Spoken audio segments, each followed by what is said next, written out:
Thoth, et dans la mythologie égyptienne le dieu lunaire de Khmenou, Hermopolymania, en Moyenne Égypte. Représenté comme un ibis au plumage blanc et noir, ou comme un babouin hémadria, Thoth capte la lumière de la lune, dont il régit les cycles, à tel point qu'il fut surnommé le Seigneur du Temps. Dans la tombe de Thoutmôsis III, KV 34, 9 babouins précédés de 12 serpents accueillent le soleil représenté comme un scarabée sur une barque. Lorsqu'il est représenté sous la forme d'un babouin, il est aussi le soleil levant, fresque de babouins dans les temples ou sur le socle des statues. Les babouins ont pour habitude de pousser des grands cris au lever du jour, juste avant le lever du soleil. Cette habitude leur valut d'être associée à la renaissance solaire car ils acclamaient l'astre à son apparition. Un texte des fous relate sa naissance. Au sein de l'océan primordial, apparut la terre émergée. Sur celle-ci, les 8 vinrent à l'existence. Ils firent apparaître un lotus d'où sortirait, assimilé à chou. Puis il vint un bouton de lotus d'où émergea une naine, auxiliaire féminin nécessaire, que Rêvier désira. De leur union naquit Thoth, qui créa le monde par le Verbe.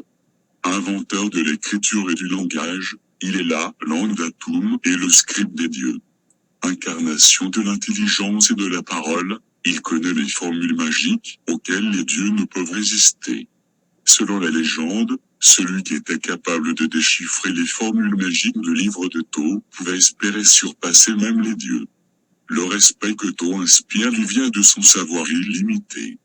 Toutes les sciences sont en sa possession, il connaît tout et comprend tout. En tant que détenteur de la connaissance, il est chargé de la diffuser. C'est pourquoi il a inventé l'écriture. Les anciens Égyptiens pensaient que le savoir et la connaissance leur avaient été transmis par des livres et des écrits que Thoth avait volontairement abandonnés dans des temples. Cependant, la conscience aiguë qu'il a de sa supériorité intellectuelle le rend ennuyeux, présomptueux et pompeux. Il aime les discours soignés, les formules alambiquées et affecte les tons empruntés.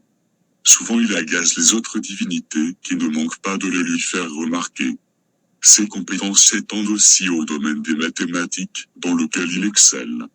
C'est lui qui a fixé les limites des nommés du double pays. Il est l'auteur des plans des sanctuaires des dieux, car lui seul sait tracer des plans et orienter les bâtiments. Toutes les sciences sont sous son contrôle et réclament obligatoirement sa protection. Il préside à l'audition des morts au tribunal d'Osiris, et c'est Anubis qui pèse et juge les âmes, en les comparant au poids d'une plume, symbole de Maat et de la justice, afin de décider si le défunt, représenté par son cas qui, plus que l'âme, est à la fois le double spirituel et la figuration du mort ainsi identifié par Osiris, doit être condamné, le cas étant alors dévoré par Amout, la grande dévoreuse, qui attend au pied de la balance, ou jugé digne d'accéder au champ d'Yalou, sorte de paradis éternel dans lequel règne l'ordre imperturbable. Maat correspondrait plus ou moins à notre conception de justice, à ceci près qu'elle n'est pas qu'un rapport harmonieux relatif au juste et à l'injuste, mais principe d'ordre universel. Un passage de livre de la vache du ciel explique que Thoth est choisi par Rê comme vizir, alors que celui-ci s'apprête à quitter le monde des hommes. Thoth est ainsi le greffier divin qui possède les mêmes compétences que le greffier de l'administration pharaonique.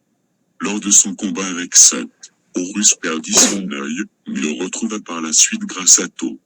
Appelé Udja, cet œil représente la victoire de l'ordre légitime, Horus étant l'héritier du défunt Osiris, sur le chaos, Seth, qui perturbe l'ordre dynastique, et par conséquent l'ordre du monde. Porté sous forme d'amulette, il était censé écarter le mauvais œil. On le place notamment sur la proue des navires, pour échapper aux dangereux hippopotames.